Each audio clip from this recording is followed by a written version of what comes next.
आज हम 12th class का जो पहला चैप्टर है शीत युद्ध का दौर, ये पॉलिटिकल साइंस का पहला चैप्टर है। इसके हम एमसीक्यू क्वेश्चन आंसर करेंगे। इसके अलावा इससे ज़्यादा शायद कुछ ना हो एमसीक्यू में। अगर इसे पढ़ लिया तो तुम्हारा सब कुछ क्लियर हो जाएगा, और इसे कॉपी में लिख भी लेना।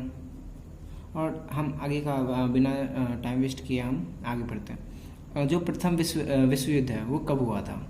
तो प्रथम विश्व युद्ध कब हुआ था? तो ये 1914 से 18 तक हुआ था। और द्वितीय विश्व युद्ध कब हुआ था? तो ये 1939 से 45 के बीच हुआ था। किन के बीच हुआ था? तो यहाँ पे मित्र राष्ट्र और ध्रुवीय राष्ट्र के बीच हुआ था, ये तुम बोल सकते हो। मित्र राष्ट्र में शामिल देशों के नाम बताइए। तो मित्र राष्ट्र में कौन कौन से देश शामिल थे? तो अमेरिका था, ब्रिटेन था, रूस था, फ्रांस था। फिर ध्रुवीय राष्ट्र जो था उसमें कौन कौन से देश शामिल थे? तो इटली, जर्मनी, जापान। इन दोनों ने ही द्वितीय विश्व युद्ध का जो पक्ष था वो लिया था। सोवियत संघ के गुट का नाम बताओ। तो सोवियत संघ ने कौन सा गुट बनाया था, कौन सा सैन्य गुट बनाया था? तो वार्सा संधि बनाई थी। ये कब बना, ये भी क्वेश्चन पूछ रहा था, तो 1955 को। फिर अमेरिका ने एक बनाया था गुट, तो अमेरिका के सैन्य गुट का नाम क्या था? नाटो, जिसका नाम उत्तरी अटलांटिक संधि संगठन है। इसकी स्थापना कब हुई थी? 1949 को। ठीक है। फिर गुट निरपेक्ष का सबसे मेन क्वेश्चन कि गुट निरपेक्ष का ना जो पहला सम्मेलन है वो कब और कहाँ हुआ? तो ये बेलग्रेड में हुआ था 1961 में। ठीक है, 1961 में बेलग्रेड में हुआ था। फिर 1972 में जो अंकटाड के प्रस्तावित रिपोर्ट का नाम बताओ। वो कौन सा प्रस्तावित रिपोर्ट था जो 1972 में अंकटाड ने किया था? अंकटाड का full form United nation conference on trade and development. ठीक है, अंकटाड का फुल फॉर्म है ये। तो इन्होंने कौन सा रिपोर्ट प्रस्तावित किया था? तो toward a new trade policy for development, यानी एक ट्रेड पॉलिसी इन्होंने जाहिर की थी जो कि डेवलपमेंट के लिए थी। क्यूबा मिसाइल संकट की घटना कब हुई थी? तो ये 1962 को हुई थी। किसके बीच हुई थी? तो सोवियत संघ और अमेरिका के बीच हुई थी। फिर हमारा एनपीटी का फुल फॉर्म पूछ लिया जाता है, तो इसका फुल फॉर्म है परमाणु अप्रसार संधि। क्या है? परमाणु अप्रसार संधि। नाटो का फुल फॉर्म क्या है? तो उत्तरी अटलांटिक संधि संगठन, जैसा कि मैंने ऊपर भी बताया था। अमेरिका द्वारा जापान पर गिराए गए परमाणु बम का गुप्त नाम लिखो। तो पहला था लिटिल बॉय, दूसरा था फैट मैन। कौन से शहर पर गिराया गया था? तो हिरोशिमा और नागासाकी। कब गिराया गया था? तो एक था कि 6 अगस्त 1945, और एक गिराया गया था आपका 9 अगस्त 1945। फिर है अमेरिका की खुफिया एजेंसी का नाम बताओ। तो CIA। भारत की कौन सी है? तो रॉ है, रॉ। अब है हमारा USSR का फुल फॉर्म बताओ। तो USSR क्या था? तो सोवियत संघ है। तो इसका फुल फॉर्म क्या है? Union of Soviet socialist Republic. ठीक है, यानी समाजवादी सोवियत गणराज्य हिंदी में इसे कहते हैं।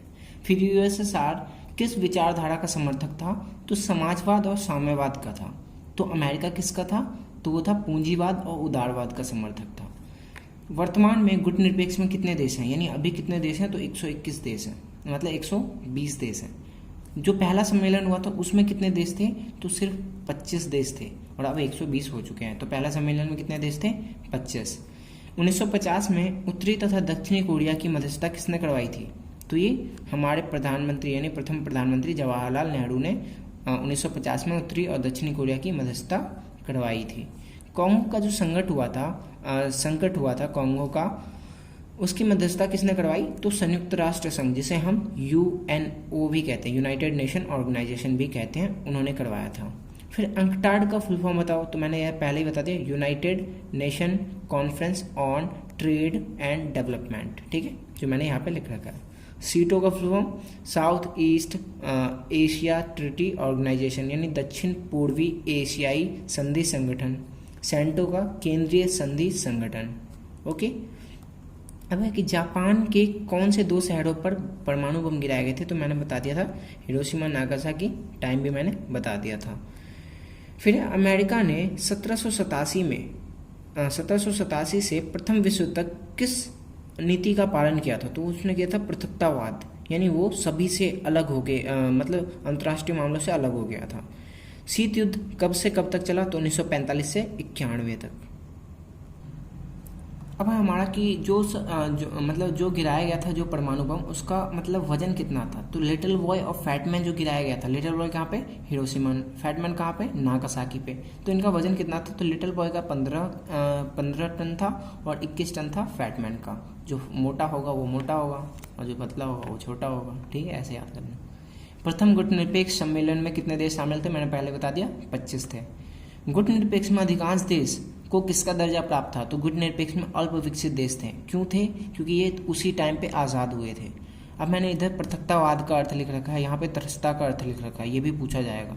पृथकतावाद का अर्थ है आपको अंतर्राष्ट्रीय मामलों से काट कर रखना, यानी जो कि किसने निभाया था, अमेरिका ने। कब से कब तक, 1987 से 87 से आपका 1914 तक, यानी पहले विश्व युद्ध तक। फिर तटस्थता का अर्थ बताओ, तो तटस्थता का अर्थ है कि युद्ध में शामिल ना होना। अब है हमारा क्यूबा मिसाइल संकट के समय सोवियत संघ का नेता कौन था। क्यूबा मिसाइल संकट कब हुआ था, 1962 को। उसका नेता कौन था सोवियत संघ का, तो निकिता क्रुश्चेव।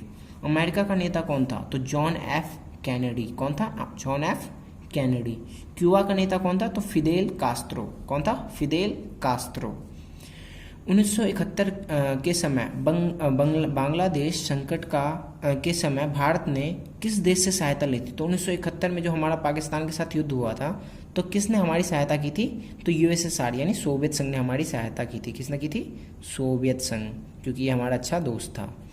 नाटो तथा वार्सा में शामिल 2 देशों के नाम बताओ। तो नाटो में थे ब्रिटेन, फ्रांस तुम बोल सकते हो, या अमेरिका भी बोल सकते हो। वार्सा में पोलैंड और हंगरी, या तुम पूर्वी जर्मनी भी बोल सकते हो। पश्चिमी जर्मनी नाटो में आएगा। अब है शीत युद्ध का चरम बिंदु तथा शीत युद्ध का प्रतीक क्या है। तो शीत युद्ध का प्रतीक जो है वो बर्लिन की दीवार है, तथा चरम बिंदु क्या है, तो क्यूबा मिसाइल संकट है। अब हमारा जो एमसीक्यू है वहाँ पे खत्म होता है।